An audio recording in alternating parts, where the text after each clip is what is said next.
I think the Israeli people and you folks need to know that it's a new day, that there's a new president, that he's demonstrated in his first 4 years where his support lies. And while he may not do everything exactly the way some people want him to do it, his instincts, his beliefs, his principles are those that are embraced by the Israeli people, and I think the Israeli government. And so I think it's a fantastic opportunity. Joining us now is broadcaster and author Mark Levine. Shalom.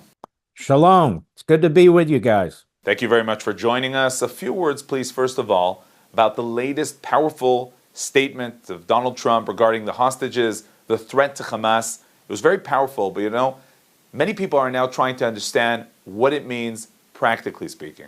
Well, he's not going to relay what he's going to do or how he's going to do it. He's sending a message to the enemy, and he's telling them, you better release these hostages or else. Now, I know Donald Trump well enough to know that he doesn't just beat his chest. When he comes into office, may not happen right away, something will happen. He wants those hostages released. We know that several of them are Americans. He's very much appalled by what he sees. He's very much impacted by this. As you know, he's a great friend of Israel and a friend of the Prime Minister. And just as the President of the United States, he just doesn't want to tolerate this. And so I think he sent that message to tell them, look, we're going to deal with this one way or another. You need to release those hostages right away. And there's many ways you can deal with it. I mean, I could speculate. Qatar pretends that they don't have any role in this. It's very simple. We tell Qatar, you get those hostages out or you're going to pay a price. They have all these investments in the United States. They play both sides of the aisle, the terrorist side and the democratic side. That's got to end. He has no stomach for Hamas. He's got no stomach for Hezbollah or any of these organizations. I mean, Iran has put a death warrant on his head. If I were Iran right now and I were the Nazis that run Iran, I'd be very nervous right about now because they made a terrible mistake trying to assassinate Donald Trump, among other things. So he knows what he's doing. He knows who the enemy is. He remembers Ronald Reagan came into office and the Iranians couldn't release those Americans fast enough. And I'm sure that's part of what's in his mind, but he'll, in due course, in his way, he will take care of business. Now, regarding the war, Trump calls on ending the war, ending all wars. But on the other hand, he emphasizes that Israel needs to be able to do whatever it needs. So what do you think this means? What will we see? I don't think they're mutually exclusive. In other words, he wants Israel to win, but he wants it to be over with. I think that's the position of the Israeli government, actually, and the Israeli people, too. The current regime, the Biden, Harris, Blinken, Sullivan regime, has in many ways handicapped Israel. This would have been over much faster. They're boycotting them, withholding weapons that were already approved by Congress, which is unconstitutional. And I think that Donald Trump would deal with this very differently. You can see how they're moving as many weapons into Ukraine as possible while they're withholding weapons from Israel. That's already been passed. I don't think it's going to work that way. If I had to predict, my prediction is he will say to the Israeli government, again, I'm just predicting, what do you need? Let's get this over with. We need to get peace in the region. I want to get the Saudis involved.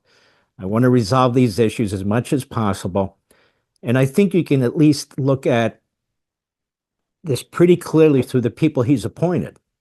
I mean, you look at who he's appointed as his national security advisor. Is a very strong pro-American, pro-Israel, battle combat veteran, Green Beret, Mike Waltz, member of the House of Representatives. You can see the deputies that he's appointed. These are all friends of mine. You can see the ambassador he's appointing, who's just fantastic, Huckabee. You can also see some of the other people he's appointing over at state.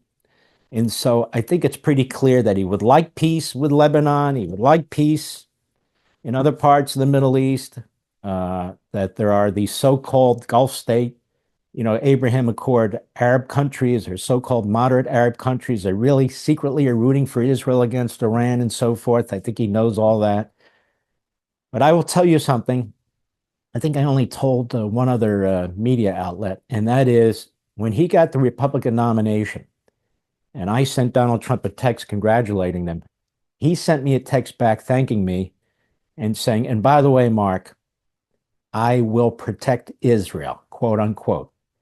And I know that's what he believes. Now, there's going to be pressures in the administration, outside the administration, this whole notion of a two-state solution, whatever that means, and so forth and so on. So there are going to be those kinds of issues going on. I mean, they go on in Israel, not to the extent they used to, but they do. And they'll probably go on here to some extent. I am fully against it in every respect. But we'll see how this plays out. It's just, I think the Israeli people and you folks need to know that it's a new day, that there's a new president, that he's demonstrated in his first 4 years where his support lies. And while he may not do everything exactly the way some people want him to do it, his instincts, his beliefs, his principles are those that are embraced by the Israeli people, and I think the Israeli government. And so I think it's a fantastic opportunity. We heard Minister Smotrich defining 2025 as the year of sovereignty in Judea and Samaria following Trump's victory. We hear others saying that it's better to keep quiet and refrain from declarations and defining expectations. Again, I'm not an official spokesman for President Trump. I'm one of the few people who is not looking for a job in the United States government. I like what I'm doing. Now, that said, I think people do need to tamp down a little bit their own projections on what they think is going to happen.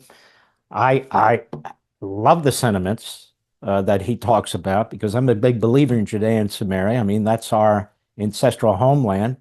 That's the birthplace of Judaism. I don't think it should be all that controversial, even though apparently it is.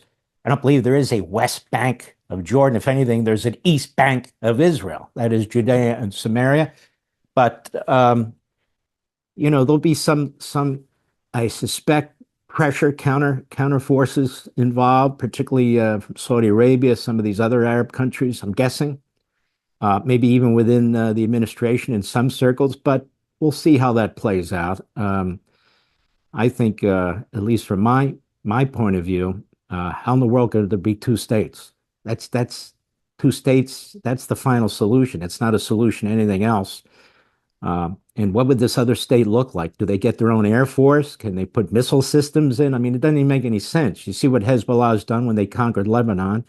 You see what Hamas did when they took over Gaza. I mean, there's been absolutely no evidence, no experience, even recent historical experience, that the quote-unquote Palestinian authorities have any desire for any kind of peace whatsoever. As a matter of fact, the leaders of these entities, whether it is Hamas or whether it's Fatah or whether it is whatever they call themselves, these are thugs, these are terrorists, these are murderers, and the way they stay in power is not through democracy. It's not through Western values. It's through the iron fist.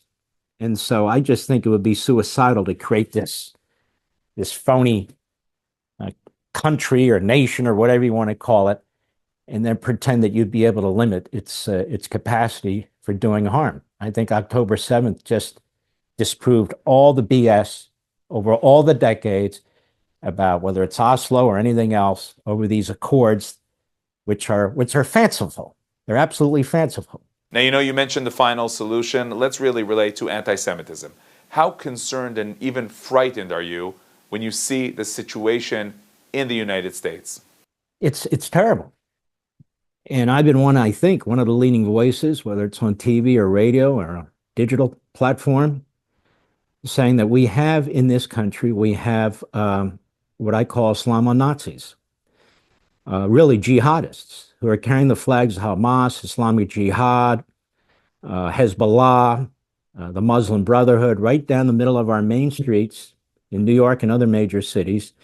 They're not even talking about quote-unquote Palestinians, the amorphous phrase for the Palestinian population. No, they're carrying the flags of the terrorist organizations. And these terrorist organizations, as I point out in our country, they not only want the complete evisceration of the Jewish people in Israel and everywhere else, they want the destruction of the United States. They want the destruction of the Christian faith. I mean, in many ways, this is the second Muslim crusade, is what I call it. That doesn't mean all Muslims. I'm just saying that when you look around Europe, when you look at London, country of England, when you look at Paris and the country of France, when you look at what's taking place in these smaller European countries, you saw what took place in Amsterdam. That is a direct result of the weakness of Western nations, particularly in Europe, allowing massive migration, a lack of assimilation into Western culture. And so you have these radical, dangerous elements where Jews are no longer safe. And quite frankly, the indigenous populations of these countries aren't safe either. You see what took place, as a matter of fact, in Germany. So it's happening all over Europe, and it's happening in our country. Now, in our country, the current regime has done almost nothing about it. Almost nothing about it. There are plans underway, as I understand it, to deal with it in the United States. First and foremost, this foreign funding, whether it comes from Hamas or Iran or Qatar and communist China, as a matter of fact, funding these movements, funding these elements. We know what these organizations are. They're on our campuses. Students for Justice of Palestine is really a front group. CAIR, C-A-I-R, which claims it's the biggest civil rights organization for Muslims. That's funny because nobody voted for them. They were created by Hamas in Philadelphia in a meeting where the FBI was actually bugging the conference room and picked up what they were doing. They have a presence, a big presence in the United States. All these groups are here. They're funded here. We have colleges and universities where they're getting funded by state and local funds and federal funds in this country. That needs to be addressed. We have people here on student visas who should be deported because they're associated with terrorist causes and terrorist organizations. It's my understanding that there's going to be a lot of ratcheting down on this once the Trump administration controls the Department of Justice or immigration system and all the rest of it. I mean, that's something that I'm going to be pushing for and have been pushing for, as a matter of fact. So in this country, it's very bad. I will remind the folks in Israel that we have a federal order that was put in place before Donald Trump left office that gave Jewish students on college campuses the right to sue the college campuses and these organizations under a half-century-old civil rights law that had never been applied before to anti-Semitism in Jews. And Donald Trump signed an executive order and applied it to anti-Semitism in Jews. And you have lawsuits going on in this country by some great lawyers challenging these universities and challenging these organizations. And I think you're going to see a lot more than that. The Biden regime gave lip service to anti-Semitism. They really didn't lift a finger to fight it. Every time they would mention what was taking place against Jewish students, they always talked about Islamophobia, as if something was being done to Muslim students on some systemic or grand scale, or somebody's funding all these activities against them, which was, of course, nonsense. They also had special pleaders in the current administration for Iran, going all the way up to the Secretary of State's office when they appointed this envoy who had connections to the regime in Iran, and who had people around him who were feeding and receiving information from the foreign minister of Iran. Really horrific things going on. And we have a lot of, quite frankly, anti-Semites in the State Department, as we did during the course of World War II, that prevented Jews from escaping the Holocaust to come to the United States. They sent them back to the gas chambers. There is this element in our bureaucracy that is dug in, that is enshrined, especially at state and entities like that, that have persisted for decades. So these are things that we know exist. These are things that I'm going to continue to bang the pots and pans on. These are things that I feel this administration, really more than any prior American administration, is completely attuned to this. And I think, by the way, one of the reasons is the president, you know, his daughter converted to Orthodox Judaism. His son-in-law is an Orthodox Jew. He's got Orthodox Jewish grandchildren, and he loves them and he adores them. And he's very open-minded about different faiths and so forth and so on. And I think at bottom, Donald Trump knows good from evil. He knows right from wrong. And he's a very humane individual, despite all the press and so forth. And so he knows this is wrong. It bothers him a great deal. And by the way, many of his closest friends that he's had over the decades when he was a developer in New York and so forth, and even now, are Jewish individuals. I mean, Ike Perlmutter is one of his best friends. Ike Perlmutter was born in Israel. He came to the United States. He became very wealthy. He's one of his closest friends. Steve Wyckoff is another one, and I can go through a long list of them. So Donald Trump really doesn't just talk the talk. I think he walks the walk. So despite everything, Mark Levine, you sound optimistic. Look, my attitude is this. My attitude is pessimistic, optimistic. It doesn't really matter. The fact of the matter is we need to defeat this. You know, people would say to me before the election of Donald Trump, are we going to win or are we going to lose? So what's the matter? What's the difference what I say? I'm not Nostradamus. The point is get off your ass and do something about it and let's win this election.